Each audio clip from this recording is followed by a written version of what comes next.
वाघूर जी राजकारणाची लावलेली आहे त्याचं एक टोक म्हणजे महायुती आणि दुसरं टोक म्हणजे महाविकास आघाडी.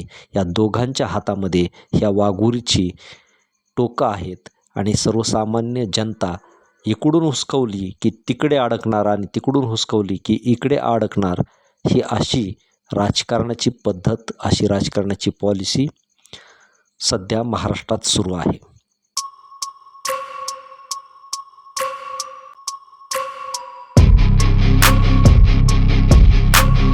शिकार पकडायची असली की शिकारी वाघूर लावून ठेवतो आणि शिकार कुठूनही कशी पळाली तरी ती शेवटी वाघूरमध्ये, त्या जाळ्यामध्येच अडकते.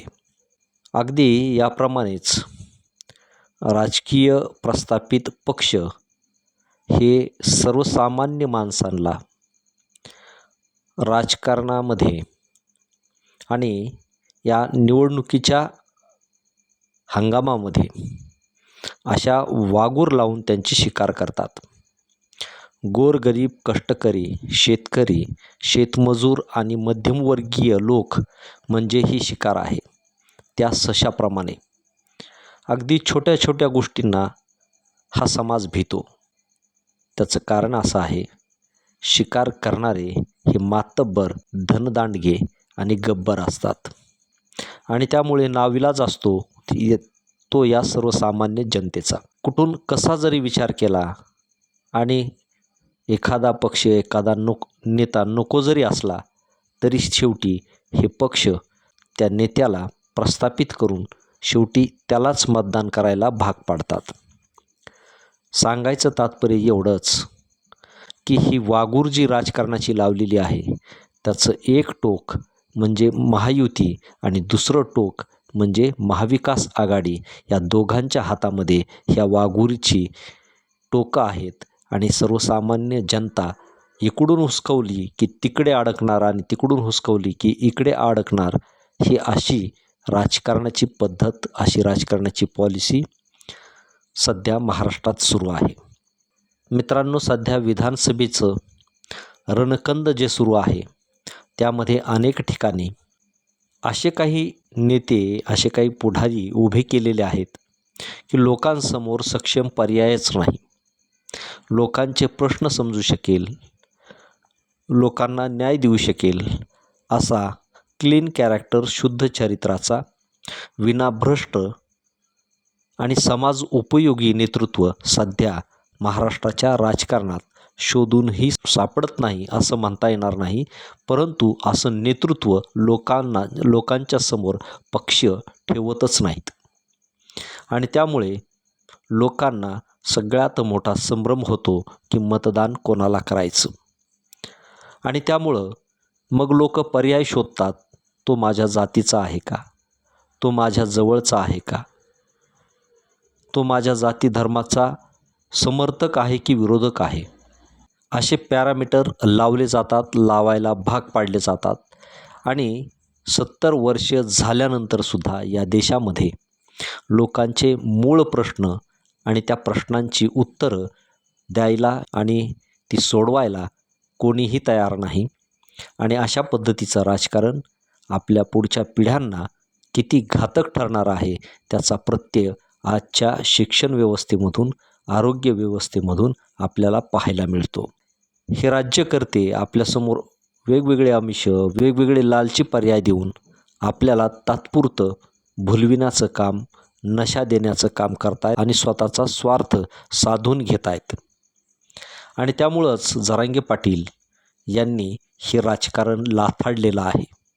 अक्षरशः या राजकारणावरती त्यांनी टोकाची टीका केलेली आहे आणि या राजकारणातून समाजाला बाहेर पडण्याचं आव्हान केलेलं आहे. कारण हे कोणी जरी निवडून आलं तरी लोकांचे प्रश्न सुटणार नाहीत, लोकांना पर्याय उपलब्ध होणार नाहीत, लोकांच्या मूळ प्रश्नापर्यंत कोणीही जाऊ शकणार नाही. हा मागचा इतिहास आहे. म्हणूनच जरांगे पाटलांनी लोकांसमोर एकच मार्ग दिलेला आहे, तो म्हणजे सपशेल पाडा.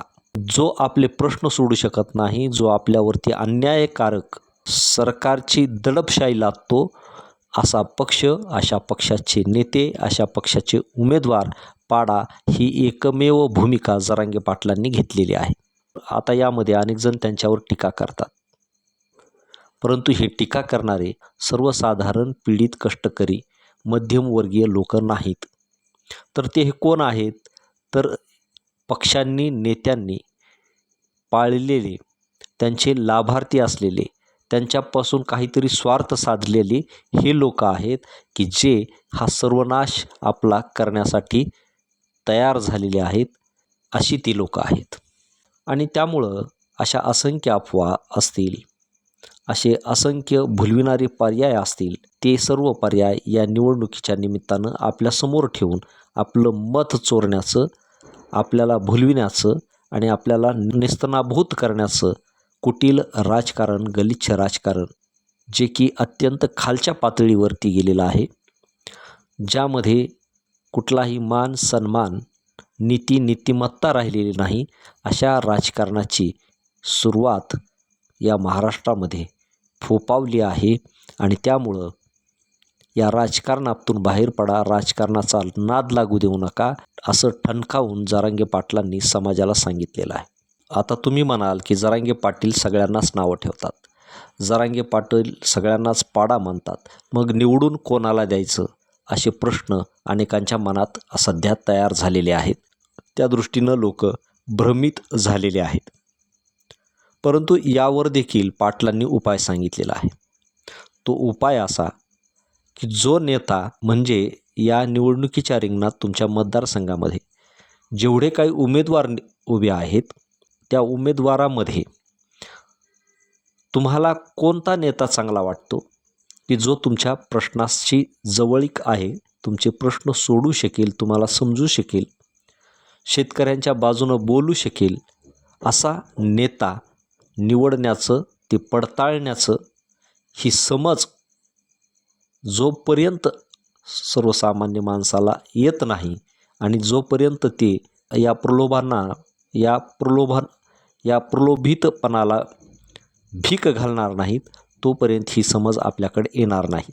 म्हणून अगोदर आपल्याला विचारपूर्वक तयारी करावी लागणार आहे की दगडापेक्षा विटकर मऊ, अशा पद्धतीनं अनेक चोरापैकी एक चोर चांगला कुठला, ही बाब आपल्याला लक्षात घेऊन त्यांच्यापैकी जो चांगला असेल त्याच्या बाजूनं आपल्याला मतदान करावं लागणार आहे. मग तो उमेदवार कुठल्या पक्षाचा असो अथवा नसो, अपक्ष जरी असला तरी त्याची निवड आपल्याला करावी लागणार आहे. म्हणून तो उमेदवार निवडताना त्याचे कुठलेही 2 नंबरचे धंदे असू नयेत, भ्रष्टाचारी प्रवृत्तीचा नसू नये, लोकांमध्ये वाद लावणारा नसू नये, लोकांना झिडकारणारा नसू नये, अहंकारी घमंडी नसू नये, आणि त्याचबरोबर आपल्या मतदारसंघातील वेगवेगळ्या प्रश्नावरती प्रयत्न करणारा असावा.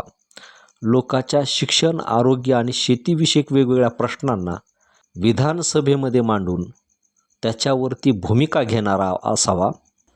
अशा विचाराचा शिकलेला, समजदार, समजून घेणारा नेता आज आपल्याला हवा आहे.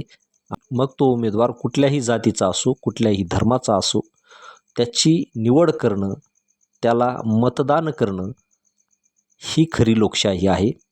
आणि त्या लोकशाहीच्या मार्गानं आपण चालावं, याच भूमिकेमध्ये जरांगे पाटील आहेत, हे आपण समजून घेतलं पाहिजे. तरच खऱ्या अर्थानं आपण मतदान करण्यासाठी आणि लोकशाही मार्गानं समाजाला पुढे नेण्यासाठी महत्त्वाची भूमिका बजावू शकतो.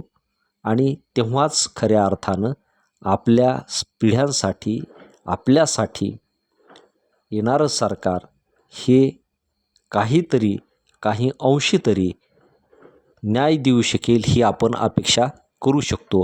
अन्यथा आपणच आपल्या पायावरती दगड आपटून घेण्याचा आणि पुन्हा ओरडत बसून न्याय मागण्याची वेळ आपल्यावरती येते.